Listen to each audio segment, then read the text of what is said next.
Hello everyone, आज हम पढ़ेंगे एक न्यू फाइलम के बारे में जिसका नाम है पोरीफेरा, जिसको हम स्पंज के नाम से भी जानते हैं। तो ये पोरीफेरा होते हैं या स्पंज की जब स्टडी करते हैं तो इसके लिए टर्मिनोलॉजी यूज की गई है जिसको बोलते हैं पैराजूलॉजी।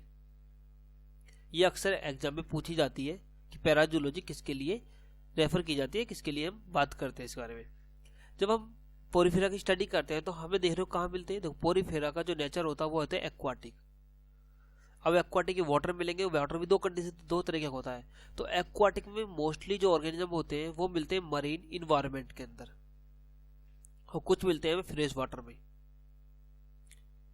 ठीक है, कुछ मरीन यानी कि मोस्ट ऑफ द मरीन होते हैं और कुछ फ्रेश वाटर में होते हैं। लेकिन जब होते हैं तो ये सीधा ओशियन सरफेस पर सॉइल से अटैच होते हैं इस तरीके से। तो इस कंडीशन को बोलते हैं एक्वाटिक होने के साथ साथ ये सेसाइल होते हैं, यानी कि फ्री फॉर्म में नहीं मिलते, नॉट फ्री फॉर्म। अब ये फ्री फॉर्म नहीं मिलते, सेसाइल होते हैं, लेकिन उसके बाद भी या तो जैसे ये आपको सिंगल दिख रहा है तो इस कंडीशन को बोलते हैं ये सोलेटरी होते हैं, या फिर ये हमें कॉलोनी में देखने को मिलेंगे, यानी ग्रुप में रहना पसंद करते हैं, कॉलोनी में रहना ही पसंद करते हैं। ये जो ऑर्गेनिज्म है ये यूनिसेलुलर के बाद डेवलप हुए, जो प्रोटिस्टा है उसके बाद एनिमल किंगडम के अंदर बात करते हैं। इसका मतलब इनके अंदर डेवलपमेंट ज्यादा नहीं हुआ होगा। तो डेवलपमेंट के बारे में बात करें तो प्रिमिटिव मल्टीसेलुलर ऑर्गेनिज्म है, मतलब जो इनकी बॉडी बनी होती है वो सेल लेवल पर डेवलप है सबकी जैसे। बट यहाँ पर हमें कोई टिश्यू देखने को नहीं मिलता है, नो टिश्यू। और टिश्यू नहीं है तो यहाँ पर कोई नो ऑर्गन, ना तो ऑर्गन है ना टिश्यू है, इसलिए बोलते हैं इसको प्रिमिटिव मल्टीसेलुलर ऑर्गेनिज्म, जिसका जो बॉडी लेवल होता है वो भी सेल लेवल पर ही होता है ओनली। सिर्फ सेल ही सारे काम करती है, मतलब सेल के टिश्यू नहीं बनते, सेल अपना अपना सारा काम रोल प्ले करती है। ठीक है, अब ये जो ऑर्गेनिज्म होते हैं इनके अंदर बॉडी कैविटी देखने को नहीं मिलती है, और जिनके अंदर बॉडी कैविटी प्रेजेंट नहीं होती है उस तरीके के ऑर्गेनिज्म को हम बोलते हैं ऑसिलोमेट, यानी कि बॉडी कैविटी क्या होती है यहाँ पर अब्सेंट होती है। ठीक है, तो किस ग्रुप के अंदर रख देंगे हम इसको, ऑसिलोमेट। ऑसिलोमेट प्रिमिटिव मल्टीसेलुलर ऑर्गेनिज्म, जिनकी सिमेट्री बहुत इंपॉर्टेंट है हमारे लिए। देखो, इस ग्रुप के जो ऑर्गेनिज्म है हम उसको इक्वल पार्ट डिवाइड नहीं कर सकते इस तरीके से, तो ऐसे ग्रुप को हम बोलते हैं इर्रेगुलर सिमेट्री, इर्रेगुलर सिमेट्री या फिर असिमेट्रिकल सिमेट्री, एक्सेप्ट द कुछ को छोड़कर। जैसे कि हमारे पास ये दिख रहा है आपको, ये हमारे पास साइकोन या साइफा है जिसको हम इक्वल पार्ट में ऐसे डिवाइड कर सकते हैं, टू इक्वल पार्ट के अंदर किसी भी प्लेन से, वर्टिकल प्लेन से।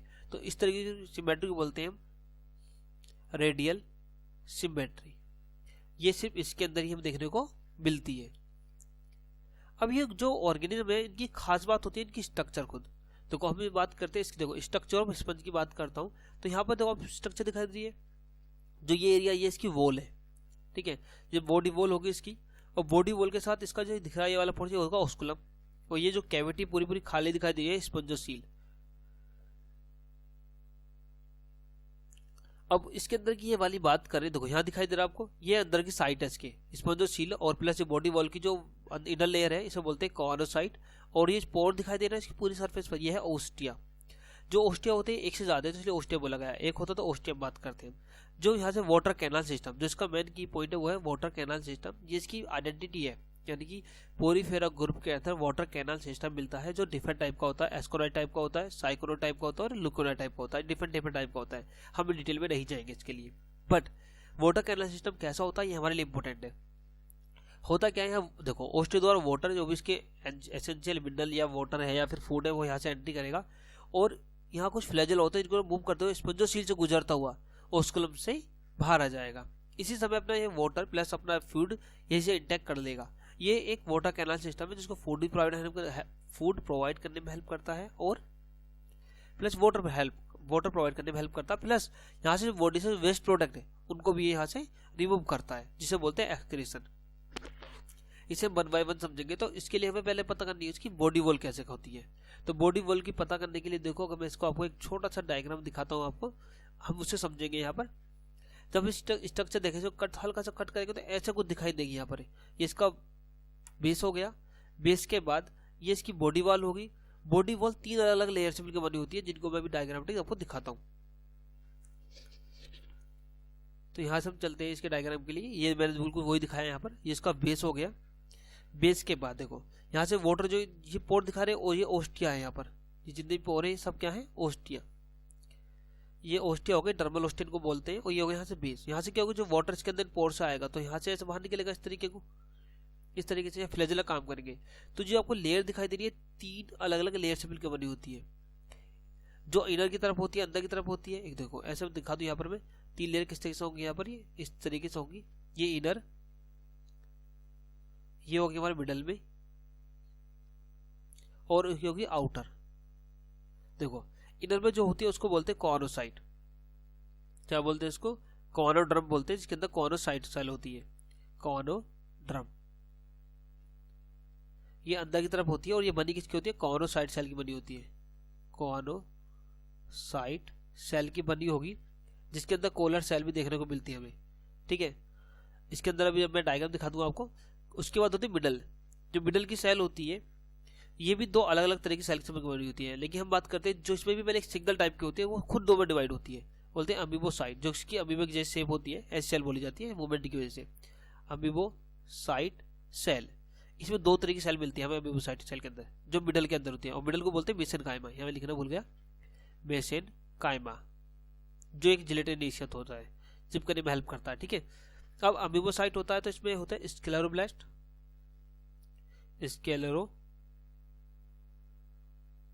स्क्लेरोब्लास्ट, और दूसरा होता है यहाँ पर वो होता है आर्कियोसाइट।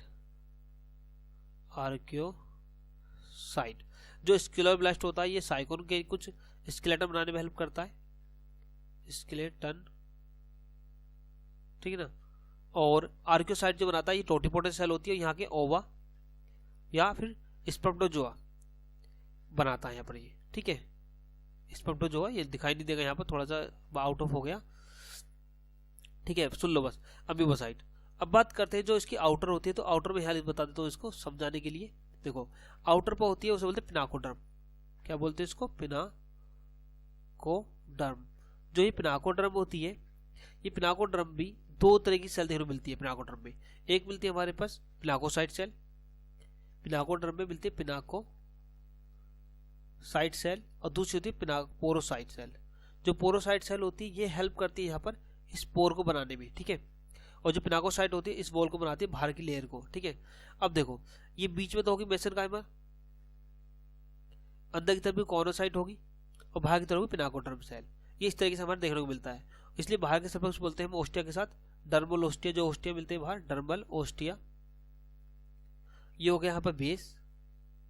ठीक है, और ये बीच में होगी स्पंजोसील कैविटी, जो हम यहाँ देख रहे हैं, सारी स्पंजोसील कैविटी है यहाँ पर।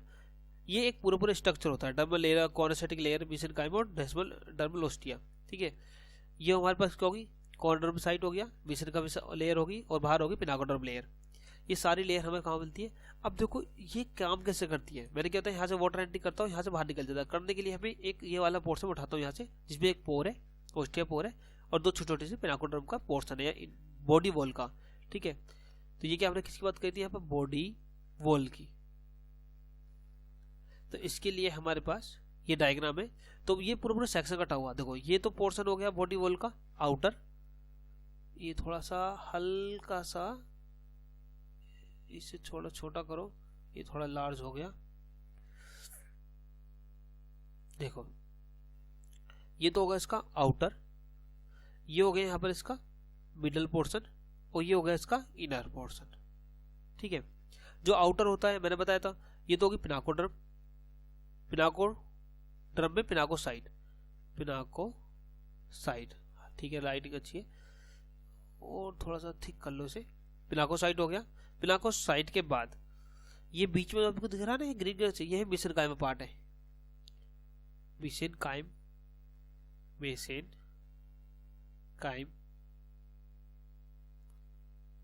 ठीक है। मेसेनकाइम के बाद अगर बात करूं, ये पिनाकोसाइट होगी यहाँ पर, और पिनाकोसाइट और मेसेनकाइम, और ये जो दिख रहा है ना ये वाले, ये ओवल शेप, ध्यान रखना, ये है पोरोसाइट सेल, ये पोरोसाइट सेल है, और इसकी शेप होती है ओवल शेप। ये ओवल शेप होती है, जिसका काम होता है पोर बनाने में हेल्प करना, जो ओस्टिया के पोर होते हैं उनको बनाने में हेल्प करना होता है। और जो पिनाकोसाइट होती है फ्लैट सेल होती है, इनकी फ्लैट शेप होती है पिनाकोसाइट का, ये वॉल बनाने में हेल्प करती है। उसके बाद होती है मेसेनकाइमा। जो मेसेनकाइमा होती है यहाँ पर, इसके अंदर मैंने कौन सी बताई थी, अमीबोसाइट। और जो अमीबोसाइट सेल होती है 2 तरीके बताई थी मैंने आपको। तो एक तो होती है अमीबोसाइट सेल में जो ये साइकोन बनाती है, मतलब जो साइकोन मतलब स्पाइक्यूल बनाती है, जो स्केलेटन बनाती है, क्या होते हैं स्पाइक्यूल, ठीक है, जो आपको दिख रहा है ना यहाँ पे इस तरीके की स्पाइक्यूल है। उसके बाद ये हमारे पास अमीबोसाइट का सेल है, ये टोटोमेट सेल हो सकती है, फूड ट्रांसपोर्ट में भी ये हेल्प करती है, फूड ट्रांसपोर्ट में ये हेल्प करती है। उसके बाद हमारे पास इनर में आते हैं, वैसे इनर के बाद हमारे पास यह है हमारे पास कॉनोसाइट सेल। देखो ये क्या हमारे पास कॉनोसाइट सेल, और कॉनोसाइट सेल के बाद ये कोलर सेल, जो रेड कलर में ये है हमारे पास कोलर सेल, और इन कोलर सेल में व्हाइट कलर की है फ्लैजेला। देखो अब यही मैं पूरा पोर्शन समझा दूंगा, अगर आप थोड़ा ध्यान दोगे तो। वाटर प्लस जो फूड एंट्री करेगा, जो फूड प्लस एंट्री करेगा यहाँ से, तो किसके द्वारा, पोरोसाइट से। तो पोरोसाइट के बाद जो पोर है उससे एंट्री करेगा, एंट्री करने के बाद यहाँ पर आएगा जो अमीबोसाइट सेल होती है और कॉनोसाइट सेल। तो कॉनोसाइट सेल का जो वैक्यूल होता है फूड को स्टोरेज कर लेगा, बच्चा को जब फूड को स्टोरेज कर लेगा तो इसका मतलब दो काम कर रहा है यहाँ पर। तो कोलर सेल जो काम कर रही है प्लस कॉनोसाइट सेल, ये फिल्टर का काम कर रही है, फिल्टर काम कर रही है, जो वाटर आ रहा है प्लस फूड आ रहा है उसको ये सेपरेट कर रही है, फूड को भेज रही है कहाँ पर, कॉनोसाइट सेल के वैक्यूल के पास, और फूड को सेपरेट कर जो वाटर उसको भेज देगी यहाँ पर स्पंजोसील के पास। आ चुका है यहाँ पर स्पंजोसील के पास वाटर, जो वाटर आया है, तो वाटर क्या हो रहा है, देखो यहाँ पर जो फ्लैजेला इसको वाटर करंट जनरेट करेंगे, जो यहाँ फ्लैजेला है ये वाटर करंट जनरेट करेंगे। जब वाटर करंट जनरेट होगा तो यहाँ जो जितना भी यहाँ से आसपास से वाटर आएगा, तो वाटर धीरे धीरे यहाँ से क्या होगा, बाहर की तरफ मूव करेगा, और स्पंजोसील से थ्रू ओस्कुलम से होता हुआ बॉडी से बाहर निकल जाएगा। जब बाहर निकलेगा तो यहाँ से बॉडी से जो एक्सक्रीशन प्रोडक्ट है जैसे कि अमोनिया, वो भी क्या होगा, यहाँ से बाहर निकल जाएगा। तो एक्सक्रीशन में हेल्प कर रहा है, प्लस फूड को सेपरेट करने में हेल्प कर रहा है, प्लस वाटर कंडक्ट सिस्टम में भी ये हेल्प कर रहा है। तो वाटर जनरेट हो किस तरह, वाटर करंट वो हो रहा है कॉलर सेल से, जिसके पास फ्लैजेला होते हैं। ये पूरा सिस्टम होता है। साथ बात करूँ आपको क्या क्या क्लियर हो चुका होगा यहाँ पर, इसका यहाँ पर क्लियर हो चुका आपको। देखो एक्सक्रीशन बॉडी से बाहर निकल रहा डिफ्यूजन द्वारा, किसका, अमोनिया का, वाटर करंट के साथ। उसके बाद यहाँ पर रेस्पिरेशन का कभी आपसे कोई पूछे तो रेस्पिरेशन के लिए उसकी बॉडी सरफेस जो होता है, जो बॉडी सरफेस है यहाँ पर डिफ्यूज होगा, ठीक है ना, उसके द्वारा रेस्पिरेशन हमें देखने को मिलता है। और जो अमीबोसाइट सेल होती है वो फूड ट्रांसपोर्ट में भी हेल्प करती है। ये कुछ इसके यहाँ पर वर्क है, ये आपको क्लियर हो गया बॉडी वाली इसकी। अब चलते हैं यहाँ पर हम इसके कुछ रिप्रोडक्शन पर, प्लस कुछ जो पॉइंट है जो हम रह चुके होंगे हम डिस्कस कर लेंगे। देखो अमीबोसाइट क्लियर होगा, न्यूट्रिएंट ट्रांसपोर्ट, और choanocyte cell, collar cell filter feeding में हेल्प करती है। उसके बाद जो बॉडी बनाने में हेल्प करती है वो स्पेस सेल में कौन सी है हमारे पास, स्पाइकुल स्पंजोनी, जो हमारे को दिखाई थी, स्केलेटल सपोर्ट करती है, और कॉनोसाइट फिल्टर का काम करती है।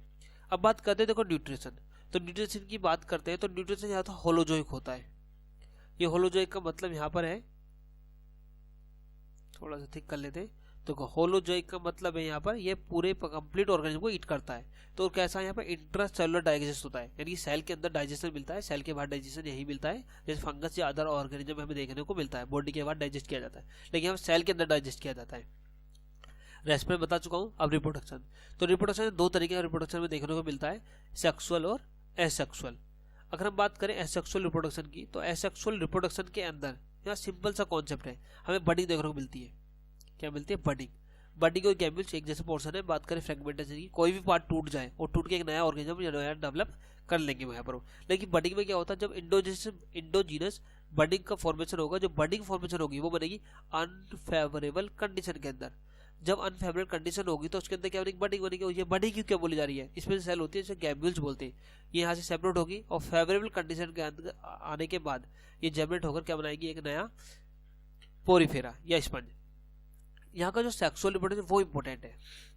तो सेक्सुअल रिप्रोडक्शन जो होता है यहाँ का, तो सेक्सुअल रिप्रोडक्शन के अंदर जो ऑर्गेनिज्म वो बाइसेक्सुअल बोले जाते हैं। बाइसेक्सुअल का मतलब होता है कि मेल और फीमेल एक के पास ही, यानी कि मेल और फीमेल सिंगल ऑर्गेनिज्म के पास ही होते हैं, इसलिए इसका बोलते हैं इसको बाइसेक्सुअल या हर्माफ्रोडाइट। बट की पॉइंट क्या है, बाइसेक्सुअल होने के बाद भी इसमें सेल्फ फर्टिलाइजेशन देखने को नहीं मिलता है। होता क्या है, यहाँ का फीमेल पहले डेवलप होता है, उसको बोलते हैं प्रोटोगाइनस। प्रोटोगाइनस मतलब होता है यहाँ का फीमेल पहले डेवलप होगा, जब पहले डेवलप होगा तो प्रोटोगाइनस होगा। फीमेल डेवलप होने के बाद अपना रेडी है, तो वाटर करंट सिस्टम द्वारा जो ओस्टिया से कौन आएगा यहाँ पर, दूसरे किसी ऑर्गेनिज्म का स्पर्म, जो स्पर्म होता है दूसरे किसी ऑर्गेनिज्म आएगा, जिसको बोलते हैं स्पर्मटोजोआ। क्या बोलते हैं, स्पर्मटोजोआ। ये एम आता है यहाँ पे रह गया।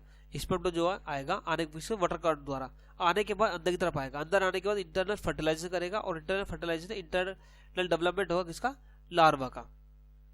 इंटरनल फर्टिलाइजेशन से इंटरनल लार्वा का स्टेज होगा, और क्या बनेगा, लार्वा। और बनने के बाद यहाँ से जो इसमें दिखा रहा हूँ, बनने के बाद ओस्कुलम से जो लार्वा फेज है, जिसका लार्वा का नाम है पता होना चाहिए। लार्वा का नाम क्या होता है, कभी कभी क्वेश्चन पूछ लिया जाता है। तो लार्वा को बोलते हैं बच्चों यहाँ पर हम एम्फीब्लास्टुला। क्या बोलेंगे उसको, एम्फीब्लास्टुला। जो एम्फीब्लास्टुला होगा यहाँ से आराम से ओस्कुलम से बाहर निकल जाएगा और लार्वा जाकर एक नया ऑर्गेनिज्म डेवलप कर लेगा। इस तरीके का ऑर्गेनिज्म हमें देखने को यहाँ पर मिलते हैं। बात करते हैं एग्जाम्पल की। तो पहला एग्जाम्पल है साइकोन, जिसको मैंने दिखाया था अभी, साइकोन साइफर, जिसकी रेडियल सिमेट्री में देखने को मिलती है। ये हमारा डायग्राम है, जिसका यहाँ पे ये ऑस्कुलर होता है, स्पंज है, और ये इसमें दिखाई दे रहे ये बॉडी स्पाइकुल्स होते हैं। क्या होते हैं, बॉडी स्पाइकुल्स। और ये डर्मल ओस्टियम मैं बता चुका हूँ आपको। अब होता क्या, देखो बॉडी के पास के बाद जो अटैच है ये कॉमन बेस से अटैच है। उसके बाद ऐसे हमारा यू स्पंजी मिलता है। तो यू स्पंजी वाला डायग्राम हमारे पास यू स्पंजी की तरह, जिसके ये सब स्ट्रेटम से अटैच है। उसके बाद अगर हम देखें यहाँ पर,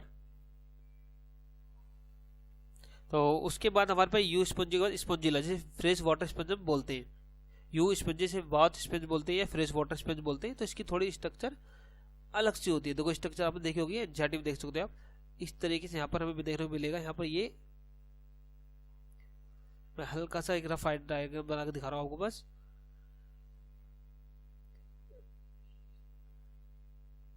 यहाँ पर ओस्टिया होगा इसका, ठीक है। ये इस तरीके से हमारे क्या मिलेगा, यू स्पंजिया या स्पंजिला हमें देखने को मिलेगा।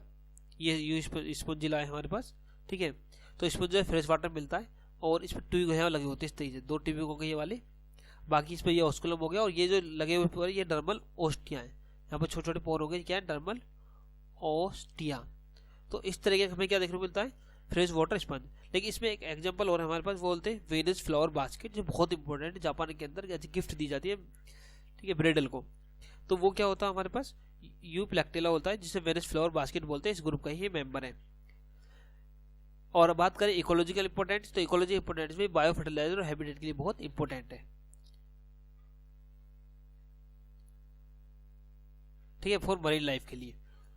Thank you very much.